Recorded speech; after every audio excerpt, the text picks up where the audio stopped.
Coming up on today's show, we're going to take you through the 2021 schedule and show you some new odds that will really open your eye of what some scribes and pundits think about Michigan's chances in 2021. Before we do, if you've never watched the show before, give us a shot and subscribe to the channel here on YouTube. If you have and you liked it, but you just forgot to subscribe, now is your chance. We want to make sure we keep the subscribers going through this 2021 off season and have the biggest channel probably on the internet by the time the season starts. We're going to walk through the 2021 schedule coming up right now. ESPN's FPI came out late last week, and boy, was it not kind to Michigan football in Jim Harbaugh's 7th season. They have the Wolverines basically headed for a 500 season if they're lucky. 6 plus wins, 6.4 wins, 5.7 losses. The math doesn't really add up on any team, but nevertheless, Michigan given a 0.7% chance to win the Big Ten, folks. The 7th best team in the Big Ten, according to ESPN's Football Power Index.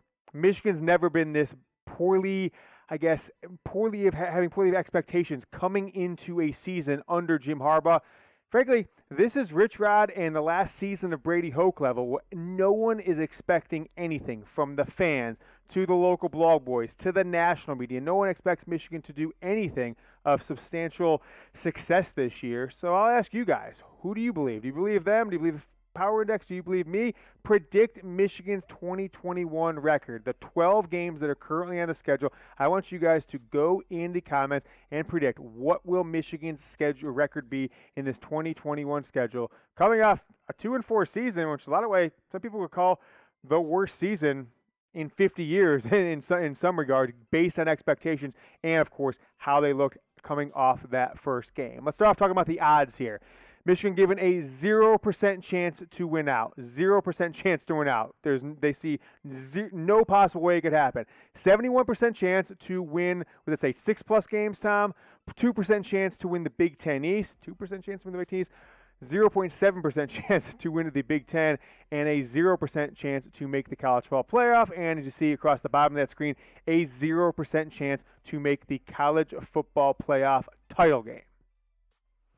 If you haven't yet, get going with Chat Sports and the Michigan Football Report on Newsbreak. I've asked you a couple times over the last few weeks. Download it, chatsports.com/MichiganNB. We are putting videos on the Newsbreak app. It's our new distribution partner. The more of you who use our link, tell them you're Michigan fans by using that link. Download it for iPhone or Android, and then go search Michigan Football and follow us.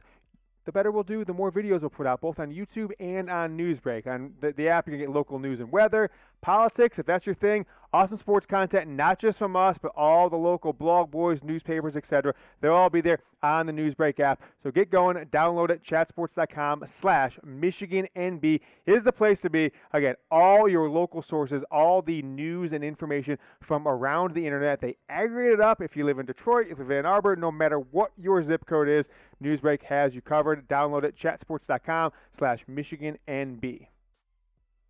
Let's take a look at the poll question today, and I'll go into a little bit more detail why I'm asking this. But what does know from you guys? Not all you around for all these players, so you might be a little more biased by recency, but not really any of these guys are too recent.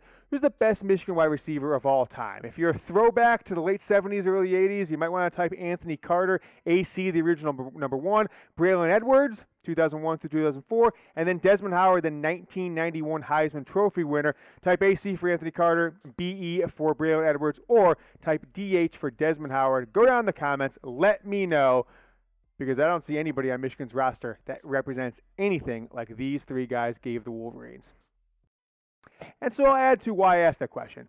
Michigan needs playmakers. As we go through the schedule coming up here, I will say the reason that everyone is so down on Michigan is they have not had playmakers in 6 or 7 years, right? You barely had guys making plays in 2015 and 2016 with J.U. Chesson and some others, but Michigan has had a all-conference level running back in well over a decade. They've barely had any all-conference level wide receivers in 15-plus years. And Jim Harbaugh, although he's had nice recruits to those positions, has not developed any running backs, has not developed any wide receivers. And the guys you thought were going to do good, that were nice true freshmen in 2019, Zach Charbonnet, Giles Jackson, they've already transferred before their junior year. So Jim Harbaugh needs stars, needs playmakers on offense. Let's take a look at the schedule. To start off the year, Michigan has Western Michigan on September 4th. Then they've got Washington on September 11th, Northern Illinois on the 18th, and Rutgers on the 25th. 4 straight home games to start off the year. Where are those teams ranked? I was actually surprised, right? I was surprised that they've got Washington, ESPN does, as the 59th best team in the country. That's the worst in all of the Power 5. It's one of the worst. It certainly was surprising to see them there. 77th for Western Michigan, 104th for Northern Illinois, and then 79th for Rutgers. So according to ESPN's FPI, Michigan should start off these first 4 games all at home 4-0. You'd probably be feeling pretty good as long as the team showed some semblance of cohesiveness and a strategy. Looks like they were going to win. But it kind of gets a lot worse from there. You go on the road to a Wisconsin team who's absolutely beat the ever-loving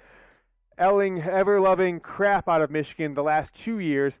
15th in the country for Wisconsin. So ESPN's got that as a loss. Then you've got Nebraska, at Nebraska, who is 46. Now, although Michigan's ranked higher, 40th, than Nebraska, I think this is one of the games that they're going to have. ESPN's going to have Nebraska or Michigan losing because they're very close in the FPI, and the 3-4 point swing from home to away, that's likely a loss according to these rankings. Then you've got Northwestern, who's 30th in the country. Michigan State, if you lose that one at Michigan State after last year's loss to the Spartans, wow, it could turn really ugly in Ann Arbor because down the stretch, you've got 3 of 4 games in the month of November that are almost certain losses the way I think shake out right now. Indiana, I think that's a loss. They're 25th. Then you've got Penn State.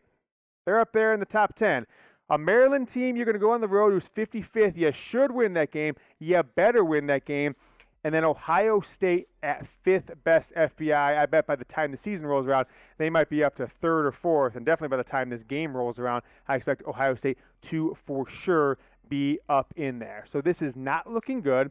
And for me, this is the worst team on paper, accomplishments, and what we can expect, I think, coming into a season since Rich Rod's first year. That was after almost 30 years, no, almost 40 years, 1969 to 2007 of no losing seasons, right? Winning 8 to 11 games consistently, more consistent than any program in the country. That's why Michigan's able to still live on that name despite a down season here or there over the last 15 years with Rich Rod and Brady Hoke, and certainly last year's under Jim Harbaugh. You're coming in with no proven quarterback. You're coming in with very unproven running backs. Hassan Haskins has been okay here. And you're coming in with one proven wide receiver as your number 1 guy, but he's the number 3 or 4 guy on any of the teams in the top 15, Ronnie Bell. So from an offensive perspective, Michigan looks like they're going to really struggle this year. At defensive perspective, you lost Kwity Paye.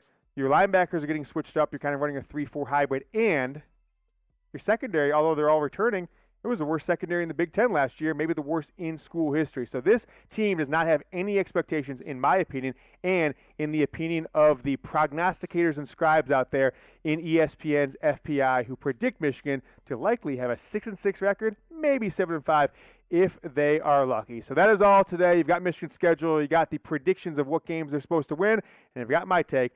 Don't expect much championship football in Ann Arbor in 2021.